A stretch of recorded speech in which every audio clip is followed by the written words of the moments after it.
Wel, dyma ni yn y pub, a mae'n mis Ionawr. So, does dim booze yn cael ei yfed fan hyn. Ond dwi efo Cian Ciaran fan hyn. Shmai? Iawn, diolch. Ti'n iawn? Fi'n o reit. Da iawn. Ti di rhyddhau recordio neu perfformio o dan sawl enw. Ni siwr fod yn abod ti lot o Super Furry Animals. Ond cyn Super Furry Animals, pa bands o ti'n rhan ohono? Nes i ddechrau chwarae drums pan mynd i tua 30. A wedyn nes i dablo efo band yn Aros Mai. Ie, ond nhw'n rili poblogaidd ar y pryd. Ie, dwi'n yn gwybod. Young baggy indie kids. Ie, fatha bron rhi mor naff a Hanson, dim beth bynnag enw. Ond hwnna oedd fy addysg, os licio di. Oedd o'n cyfnod lwcus, dim ond i tyfu fyny o ran, mae gennych chi raglenni fel box a fideo naw a oedd y scene rock Cymraeg, os licio di'n eitha iach ar y pryd. Wedyn, fel rwy'n 15 oed, oedd yn cael cyfle i fynd i studio, recordio, wneud fideos a teithio. Dwi'n yn siŵr os di'r unig cyfle yna. Dwi'n meddwl bod o'n cyd-digwyddiad bod chdi wedi cael bands fel Furries a Catatonia, Corkies di llwyddo, os licio di dros y ffin wedyn ar ôl i'r ti'n gael o? Wel, pobl yn cael prentisiaeth, ond y raglenni sledu fel fideo naw, oedd yn ceisio adlewyrchu y scene, ond hefyd yn cyffroes. Y ffaith bod chdi'n gwneud fideos a interviews a teithio, oedd o fatha good grounding, os licio di. Ie, oedd Aros Mai yn band reit boblogaidd. Dysgu oedd yn eto, a cael laff tra'n dysgu. A cael dy dalu hefyd, so pan o'ch ti'n cael check am camping, ti'n meddwl, bloody hell. O'n i'n bara fi mis o leia, os nad mwy. Os dwi'n cael check am camping dyddi hyn, dwi'n mynd, wehei! Dwi hefyd, ond pam ti'n 15, mae fatha 10,000 o bunna yndi. So, o hynna nes i cael y bug, a nes i darganfod Acid House. A eto cyfnod cyffroes yn byd cyddoriaeth, dwi'n meddwl bod ni wedi cael chwildro cyddorol fel ers y 60au wedyn. A dim wedi cael ein ers yna. Oedd gennych chi Acid House, a gennych chi Manchester, fatha Mondays, Roses, a wedyn gennych chi grunge i gyd, so digwydd rhywun pryd. I think gyfnod really amazing, dwi'n yr 80au. A dwi'n gweld, so dwi'n sbio nôl fo fond memories. Ond nes i gysylltu yn Caerdydd efo Acid House, a nes i ddechrau darganfod synths a drum machines, a nes i sort of gadael gitars a drums ar ôl. So oedd hwnna'n cyfnod. So be oedd y ti'n rhan o Ooze yn dod? Eitha. Be oedd ni'n trio wneud, suppose, ar y pryd oedd rhywbeth eitha heb trio, ond oedd o'n dod drosodd rhywbeth eitha avant-garde a experimental. Neu oedd o'i ni, anyway. Dwi'n cael gwneud gig yn Clwb Ifor unwaith ar y boi'n dod fyny ar y ffordd trwy sioe a dweud stopiwch bod mor self-indulgent, nwch chi. Nwch A wnaeth i chwarae yn Shive ar y City Road, dwi'n meddwl beth i enw fo fan. Wnaeth i setio fyny. A ar ôl y can gyntaf, nath y manager neu'r barman dod fyny, hey, nice one lads, that'll do for now, there you go, there's your money. It's like, cael dy dalu i stopio chwarae, brilliant. Na, ond fi'n meddwl gyda... Efe wedyn nes i dechrau dablo gyda acid casuals, neu dath hwnna ar ôl i ti ymuno gyda super furries? Na. Nes i symud lawr i Caerdydd, nes i dechrau cwrs newydd. Okay. Dyna pam nes i symud lawr, ond o'n i'n eisiau byw yn Cwrs Newydd. Reit, dim blwyddyn ti. A nes i fyw, so nes i opdio am Caerdydd, wedyn... Nes i am para blwyddyn fan'na, achos nes i gadael i joino furries. Dwi'n cofio, actually... Nes i symud mewn i... Gold Street, ie. I bedroom fi ar ôl i fi symud allan. Number 1 Gold Street. Ie. A ni fel, oedd y cyfeiriad gorau erioed. Oedd yn amazing, doedd. Ac yn heco le, o'n i'n meddwl. O'n i'n rili cybyw fyna. Yn y sôn wedyn. Ie. Cos oeddech chi'n DJ fel acid casuals? Ie, nath hwnna sort of dod yn unlla, really. Dechrau efo sioe radio. Reit. A wedyn... Nath ni penderfynu mynd i studio wedyn, nath o... Took on a life of his own wedyn. Ie. A hefyd ar y pryd, dwi'n cofio, o'n i'n neud sioe radio, o'n i'n cyflwyno sioe radio, oedd y ti'n rhan ohono fe, ar Radio Cymru, y mix, ac oedd yr acid casuals yn neud mix bob wythnos. Dyna ddechrau fe. Ie, ac oedd Gito Brychan yn neud thing bob wythnos, oedd guest mix yn dod mewn bob wythnos, o'n i'n cyflwyno thing, o'n i'n rhoi bunch of records ymlaen. 94, yna? Ie, ganol 90au. Oedd yn gyfnod really exciting yn Gaerdydd, dwi'n meddwl. Wel, i fi oedd... oedd byw yn Caerdydd yn consistio o mynd i Time Flies yn y City Hall, a pam oedd Time Flies ddim digwydd, o'n i'n mynd i Hippo Club bob weekend. Ond dy'r scene yna ddim rhywun peth anyway, pellach. O ran, Caerdydd ddim digon fawr i cynnal. Ie. So, jyst eisiau mynd nôl nawr at tyfu fyny ar Ynys Môn nes di, ia? Ie. Ys ngeni Mangor, wedyn... O'n i'n Penllyn tan i 4 sy'n mynd i Ynys Môn. A wedyn lawr i Caerdydd yn 19. Nes i ysgol David Hughes.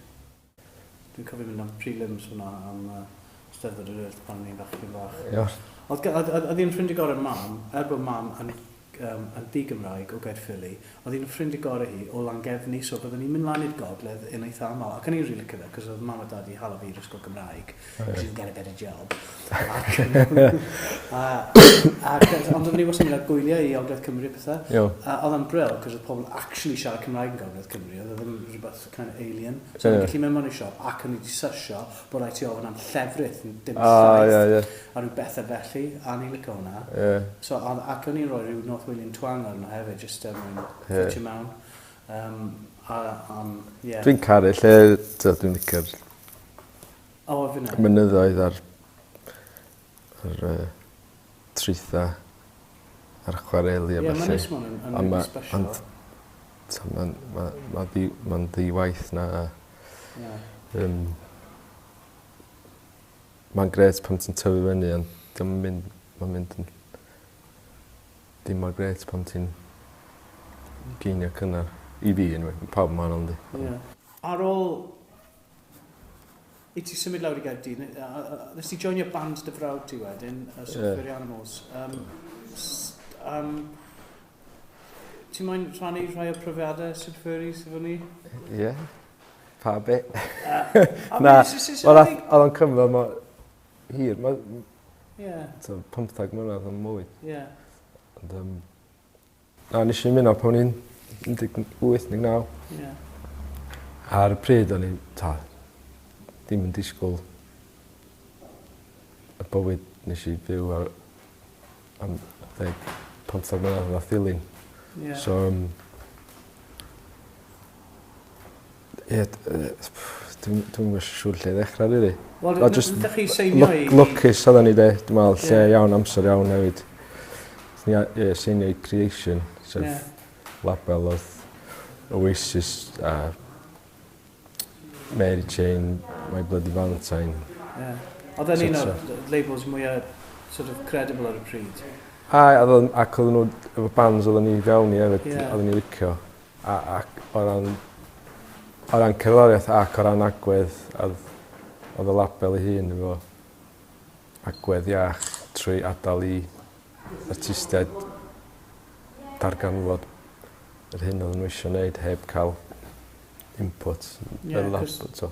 Ond mae lot o albums yn ymwedig, i ddechrau, o'n i'n casglu singles Creation. Pawb yn meddwl bod fi jyst yn casglu dance music, o'n i ddim, o'n i'n really indie geek, ac o'n i'n casglu pob Creation wrth ddod allan. Ac o'n i'n mynd yn really excited bod pobl o'n i'n actually nabod yn bod ar y label yma. Dwi'n cofio gweld Jesus Mary Chain pan oedd Bobby Gillespie o Primal Scream yn drymio iddyn nhw. Oedden ni really mewn i'r whole thing. Un o'r gigs gyntaf nes i roi weld oedd yn y hen ice rink yn Caerdydd, roller coaster to. Dinosaur Junior. My Bloody Valentine a Mary Jane. So, oedd yn exciting cael, obviously. Oedd, just lwcus i ffernol. Lwcus bod fi wedi cael yn wahodd fewn i'r band, a lwcus bod y band i llwyddo fel nath nhw i raddau. Oeddech chi'n just mynd o gwmpas y byd wedyn? Do, nath ni teithio bron iawn bob blwyddyn am 15 mlynedd o ran nath ni America, Brazil, Japan a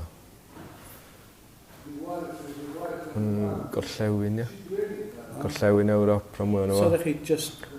Oedd yna strange cyfnod yng Nghymru lle oeddech chi'n cael bach o stick gen Cymru Cymraeg ar Eisteddfod a Cymdeithas yr Iaith am meiddio canu'n Saesneg. Beth y take personol di o hwnna?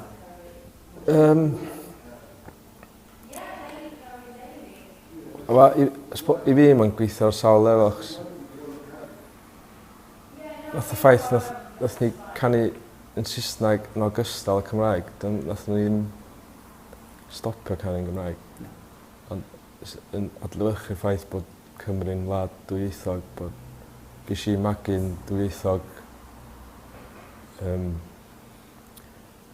nath o alluogi ni wneud bywoliaeth fyswn ni ddim wedi gallu wneud trwy ganu'n Gymraeg yn unig. Hefyd nath o caniatáu ni teithio'r byd a cyflwyno'r iaith fel iaith byw tu allan i Gymru. So, yr enghraifft nath ni Japan a chdi chwarae i cynulleidfa oedd prin yn gallu siarad Saesneg neu sôn am Cymraeg yn canu'r geiriau Cymraeg ma'n ôl i chdi sydd yn dangos i fi gwerth bod yn meddwl agored. Dwi'n gweld, nes i'n gweld y fath abradychu y iaith na'n byd, ond eith mwy fel hybu fo a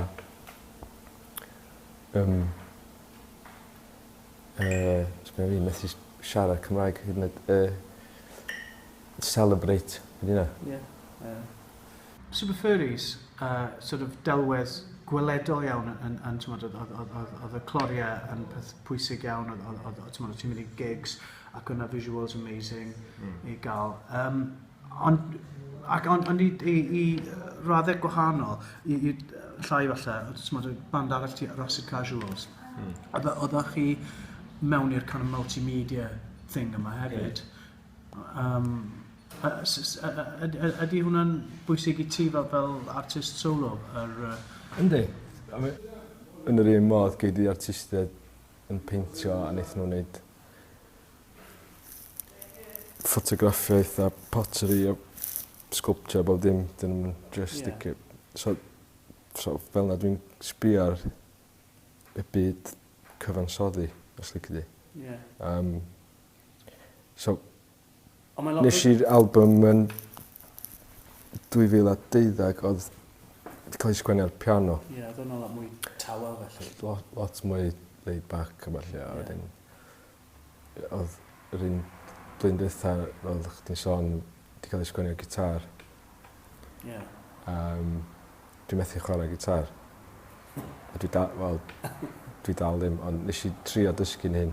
Reit. A trwy trio dysgu nes i sgwennu y caneuon. So, ond nath y geiriau dwad wedyn, oedd gen i fi alaw canu reit o dechrau ond dim y geiriau. Reit.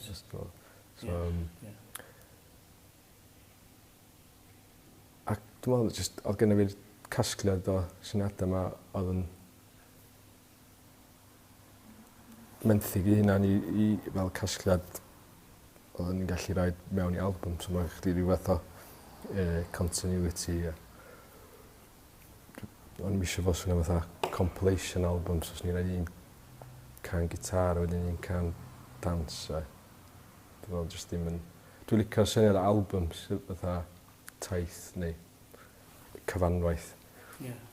Dwi dal yn licio eistedd lawr a gwrando ar album o dechrau diwedd. Dwi'n digwydd yn aml, ond pam dwi'n licio fo.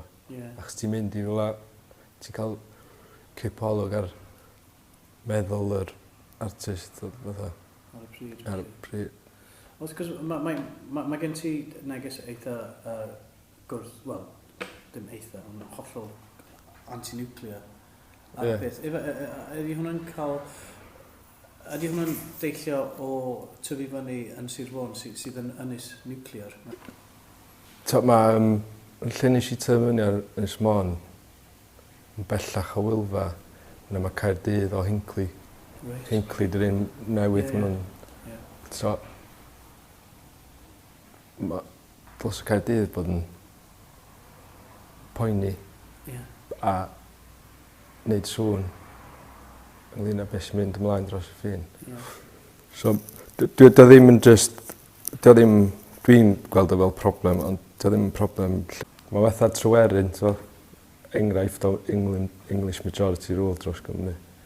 A os di Cymru am annibyniaeth rhyw ddydd, wedyn pwy sy'n mynd i pigo'r bil o wastraff nuclear am 200 mlynedd. Mae'n just anghyfrifol a diffyg gweledigaeth a anfoesol a ddiangen. So